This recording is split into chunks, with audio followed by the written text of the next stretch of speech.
Oui, en fait, l'essentiel, c'est que il y a des frères comme le grand Kémy Séba qui sont en train de prendre des seringues, de tirer de leur sang pour réécrire l'histoire de l'Afrique.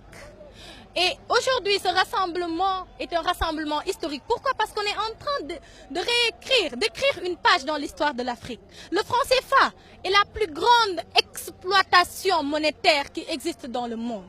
Parce qu'il faut savoir que le franc CFA lui-même a été directement tiré de la vision d'Hitler. La manière dont le franc CFA a été mis en place, c'est la même manière dont le nazisme avait imposé aux Français de leur soutirer de l'argent jusqu'à 1945. Et qu'est-ce qu'a fait la France à partir de 1945? Comment on appelle ça? À partir de 1965, la fin de la Seconde Guerre mondiale, la France a immédiatement pris ce modèle qu'avait pris Hitler et le nazisme pour le leur imposer. Il l'a imposé à ses colonies. Qu'on le dise, c'est ce qui se passe, c'est la vérité. Maintenant, on n'est pas contre. Moi, je ne dirais pas que je suis contre la déclaration qu'a fait le président. Parce que la France a dit que c'était un bon président. Et quand la France dit que quelqu'un est bien, c'est que cette personne est bien pour la France. Et ça, c'est un enseignement pour le peuple. Le peuple était là. Le peuple a été fort. Le peuple a été grand. On n'a payé personne pour venir. Au contraire, les gens se sont investis. Les gens ont investi pour venir, pour montrer qu'ils sont ahuris. Ils sont ahuris. Ils ont le cœur meurtri par ce qui est en train de se passer au XXIe siècle. Comme le disait un grand économiste camerounais, la France est le seul pays, il faut féliciter la France pour ça, qui après 1960, après une série de décolonisations, continue à coloniser des pays qui jusqu'à présent ont des fêtes d'indépendance. Pour le Sénégal, c'est le 4 avril, continue à décoloniser, à coloniser ces pays-là, et dans une sphère vraiment chaotique. Bon, si je suis là déjà, c'est dans l'idée que l'Afrique, c'est la même chose. S'il y a des frontières, c'est entre les pays, pas les peuples. Donc si le Sénégal souffre du franc CFA dans son économie, forcément la Guinée est impactée. Parce que vous savez que pour que nous puissions faire un commerce équitable, ou bien qu'on puisse faire des échanges, il faut que nous soyons dans la même monnaie. C'est ça qui peut nous rendre beaucoup plus forts dans la coopération au niveau sous-régional. Donc nous militons pour qu'il y ait une monnaie unique en Afrique. Je dirais que toutes ces jeunes qui sont là, ces personnalités, tous ces panafricanistes qui sont là, de continuer le combat. Parce que ce combat-là n'est pas le combat des générations futures, mais c'est le combat de notre génération. Parce que chaque génération a ses défis. Il y a ce qu'ont fait les Thomas Sankara, il y a ce qu'ont fait les Cheikh Anta Diop, les Kwame Nkrumah et tant d'autres. Il y a ce qu'a fait récemment Kadhafi, malheureusement qu'on nous a de façon prématurée retiré, mais ce combat-là, nous devons le mener jusqu'au bout. Et ce combat, nous ne pourrons le réussir que quand nous avons l'esprit panafricain.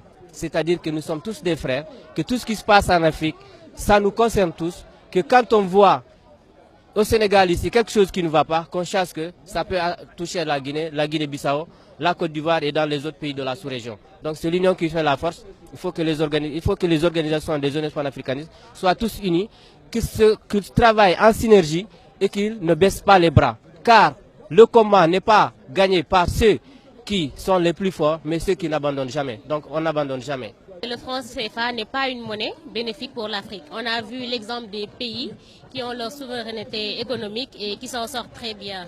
Donc ici en Afrique de l'Ouest, qu'est-ce qui nous empêche d'avoir notre propre monnaie pour nous en sortir et prendre exemple sur ces autres pays? Nous ne pouvons pas prendre des taux de change et les verser à hauteur de 50% à la banque française et dire que nous sommes vraiment autonomes. Le Sénégal n'est plus une colonie, nous sommes une république maintenant. Donc nous n'avons, je pense à mon humble avis, qu'on n'a plus besoin du franc CFA. Également pour en venir aux APE, les APE sont là juste pour nuire à notre économie. Il n'y aura plus d'emplois parce que le Sénégalais est complexé. Nous n'allons pas consommer local si les produits qui viennent d'extérieur sont moins chers que les produits que l'on vend ici. Et également, il y a des dangers sur la santé. Nous ne savons pas quelle sorte de produits vont entrer dans notre pays. Et les emballages de ces produits peuvent aussi nuire à notre environnement. On ne veut pas du franc CFA ni de la signature des APE parce que le franc CFA, c'est une monnaie coloniale et fasciste puisque c'est une monnaie, c'est un mécanisme qui a été inventé par l'Allemagne nazie. Donc la France a copié, déjà. Bon, même sans justification, on s'en fout. Nous voulons plus du franc CFA. Point. Voilà, on veut notre souveraineté en Afrique maintenant. La France est assez restée après les indépendances de manière sournoise en faisant des crimes et en faisant de la déstabilisation des pays et en faisant toutes sortes de sournoiseries pour rester. Maintenant, nous ne voulons plus de sa mainmise dans nos économies ni dans nos vies en Afrique. Point. Maintenant, nous exigeons notre souveraineté. C'est terminé. Le côté on va venir piller l'Afrique, on va venir faire ce qu'on veut. Le peuple africain a le droit d'être souverain et nous exigeons aujourd'hui la souveraineté. Les APE, c'est pareil, c'est sournois, on nous dit partenariat, mais comment est-ce que vous voulez qualifier un tigre qui est en train de dépecer une gazelle et on dit à la gazelle, bah non, on est partenaire. Vous venez, vous comprenez ce que je veux dire. Donc non, on n'est pas d'accord. Voilà. L'alternative, en fait, c'est que nous prenons nous-mêmes en main. Même si donc on doit mourir de faim demain en abandonnant le franc CFA, mourons de faim, on se réveillera bien et on s'organisera bien tout seul. Et ça suffit. Je veux dire, c'est comme disait tout à l'heure Kémy, les esclaves, on leur a dit pendant longtemps, vous avez plus d'avantages à être esclave, vous avez à manger tous les jours et tout. La libération, c'est risqué. Non, on veut la libération. On s'en fout que ça soit risqué. S'il faut qu'on meure, on meurt. Comme disait le général, le capitaine Sankara, la patrie ou la mort, nous vaincrons. Point. Voilà. Nous qui sommes là, si nous sommes un petit nombre, c'est parce que nous sommes déjà dans le futur. On fonctionne déjà dans le futur. On n'est pas lié au passé. Le CFA et toutes ces institutions nous retiennent en fait dans une ancienne conception de nous-mêmes qui veut que nous ayons à dépendre voilà, de l'ancien maître colon. Donc, nous sommes des penseurs et des acteurs d'avant-garde. Donc c'est un peu ce que j'ai essayé de dire tout à l'heure.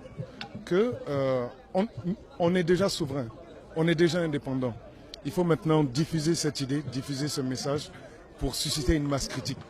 Lorsqu'il y aura une masse critique, et que, comme disait Kwame Nkrumah, on n'est pas africain parce qu'on est né en Afrique, on est africain parce que l'Afrique est née en nous. Donc lorsqu'il y aura cette masse critique d'Africains consciente de son identité africaine, on ne pourra plus revenir en arrière.